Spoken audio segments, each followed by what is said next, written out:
Sir ఈ కేంద్ర budget announce చేసే టైంలో గతంలో నిర్మలా సీతారామన్ గారి హస్బెండ్ చేసిన వ్యాఖ్యలు ఇప్పుడు సోషల్ మీడియాలో వైరల్ అవుతున్నాయి సార్. అంటే కేంద్ర బడ్జెట్ అనేది అందరికి అర్థమయ్యే రీతిలో ఉండాలి, సాధారణ జనానికి కూడా తెలియాలి, రైతులకి సాధారణ ప్రజలకి ఎందుకు ధరలు పెరుగుతున్నాయి, కేంద్ర బడ్జెట్ ఏ విధంగా ఉంది, వాళ్ళకి అర్థం కాని రీతిలో ఇది ఉంటుంది అని చెప్పేసి ఆ మధ్య కాలంలో చేశారు. అది ఇప్పుడు కూడా వైరల్ అవుతుంది సార్. దీన్ని ఏ విధంగా చూస్తారంటే కేంద్ర బడ్జెట్ ఎవరికి అర్థం కావట్లేదా? మీ ఒపీనియన్ సార్.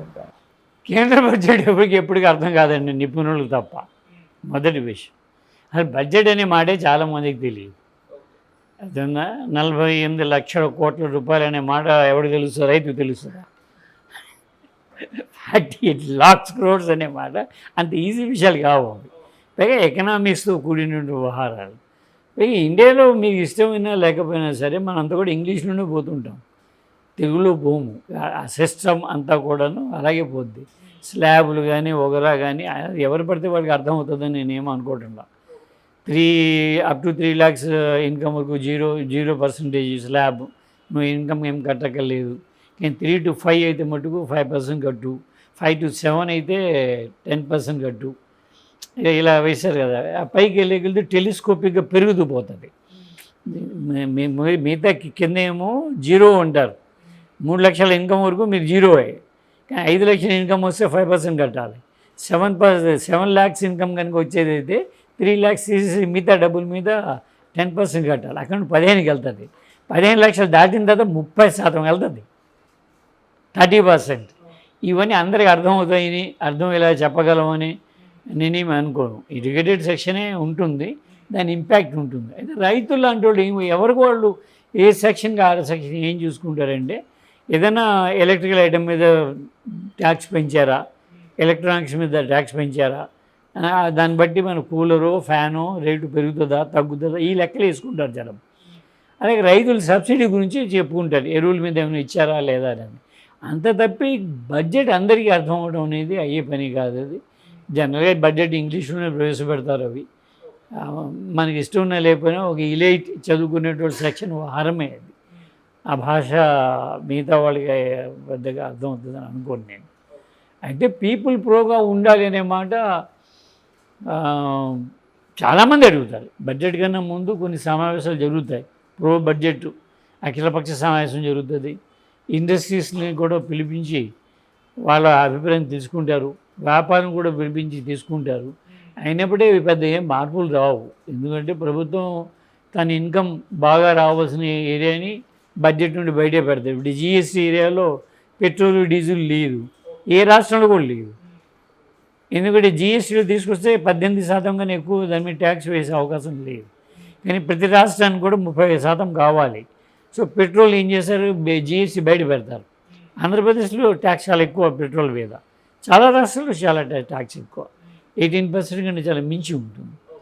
సో ఎందుకు పెట్టారు ఇవన్నీ అందరికీ వివరించడం అనేది అంత సాధ్యమవుతుందని అనుకోవడం లేదు. అది డిమాండ్ ఉంటుంది ప్రజలందరికీ. ప్రజల భాషలో మేము చిన్నప్పటి నుండి మాట్లాడుతున్నాం. ఇండియాకి స్వతంత్రం వచ్చేసిన తర్వాత భారత భాషల్లోనే జీవులు రావాలి వస్తాయా? ప్రభుత్వం జీవులు ఇవ్వచ్చుగా లోకల్ లాంగ్వేజెస్లో. ఇవ్వదు కదా, ఇంగ్లీష్లోనే ఇస్తుంది. కోర్టులో ప్రొసీడింగ్స్ ఏ భాషలో సాగుతాయి? ఇంగ్లీష్లోనే సాగుతాయి. తెలుగులో సాగుతాయా కోర్టులో? ఏం సాగవు కదా. గవర్నమెంట్ జీవోలు కూడా ఇంగ్లీష్ నుండి ఇస్తారుగా. అన్నీ ఇంగ్లీష్లో నడుస్తాయి కదా, తెలుగులో ఏమీ రావు. తెలుగు అంకెలు అప్పుడప్పుడు ఆర్టీసీ బస్సుల మీద ఉండదు, మీరు నేను చదవలేము కూడా. ఆర్టీసీ బస్సు మీద అంకెలు ఒకవైపు ఇంగ్లీష్లోనే ఇంకోవైపు తెలుగులో రాస్తారు. ఆ తెలుగు మనకి ఎలా అర్థం కాదు. మనకు అలవాటైన 1, 2, 3 తెలుసు, అవి తెలుగు కాదు. అంతే కదా, న్యాయం ఉంటుంది. ఓకే, అంతకన్నా అది ఇప్పట్లో వస్తుంది అని మనం ఎక్స్పెక్ట్ చేయలేము మనం. ఓకే సరే, ఇక లోటు బడ్జెట్ విషయానికి వస్తే, అంటే గతంలో లోటు బడ్జెట్ ప్రవేశపెట్టడానికి అంటే చెప్పడానికి భయపడే వాళ్ళు ఇప్పుడు మాత్రం చెప్పేస్తున్నారు అంటున్నారు. మరి ఇప్పుడు లోటు బడ్జెట్ ఏ విధంగా ఉంది, దీనిపై మీ ఒపీనియన్ ఏంటి సార్? లోటు బడ్జెట్కి ఇటీవలి కాలంలో గౌరవం వచ్చింది, గుర్తింపు వచ్చింది, ఆమోదాసం వచ్చింది. ఎందువల్లంటే పీపుల్ ఎప్పుడైతే వాళ్ళ డిమాండ్ పెడుతున్నారో అప్పు చేయకుండా ఏం చేస్తాడు అనే మాట వచ్చేస్తున్నది. 2 కారణాలు దీంట్లో. ఒకటి, ప్రభుత్వానికి ట్యాక్స్ ద్వారా మేజర్ డబ్బులు వస్తాయి, ప్రభుత్వ నిర్వహణకి దాదాపు ఆ ఖర్చు అయిపోతుంది.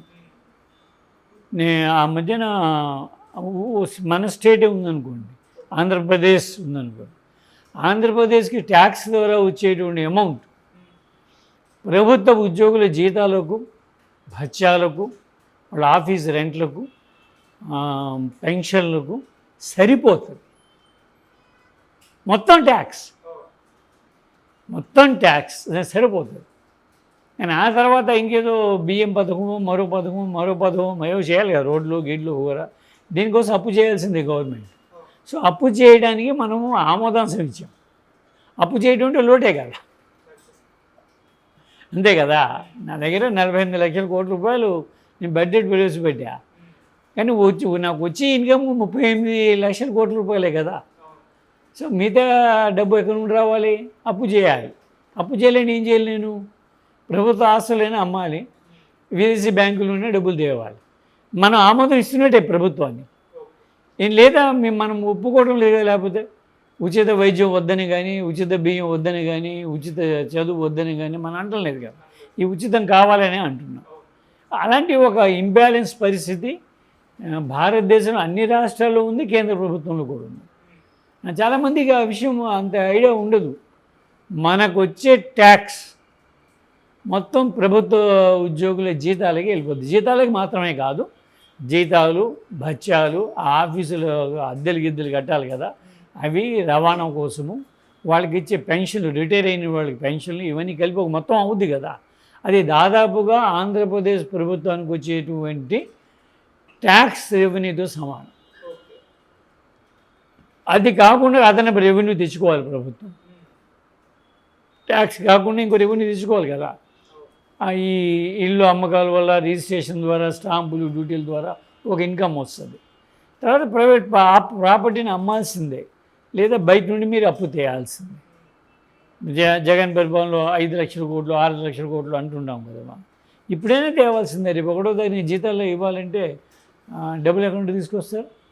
కొంత అప్పు చేయాల్సిందే కదా. అప్పటి లోటే కదా. లోట్ బడ్జెట్ అనేది మనకు చాలా కాలంగా నడుస్తుంది. ఇంతకుముందు సిగ్గుపడి చెప్పేవాళ్ళు కాదు, మిగులు బడ్జెట్లు అవి చెప్పేవారు. ఇప్పుడు లోటు బడ్జెట్ చెప్పుకోవడం గొప్పగానే ఫీల్ అవుతున్నారు అందరూ కూడా. ఎందుకంటే మేము ఈ సౌకర్యాలు ఇస్తున్నాం కొత్తగా కాబట్టి. అవి ఎక్కడ నుండి వస్తాయి? అవి రావాలి కదా.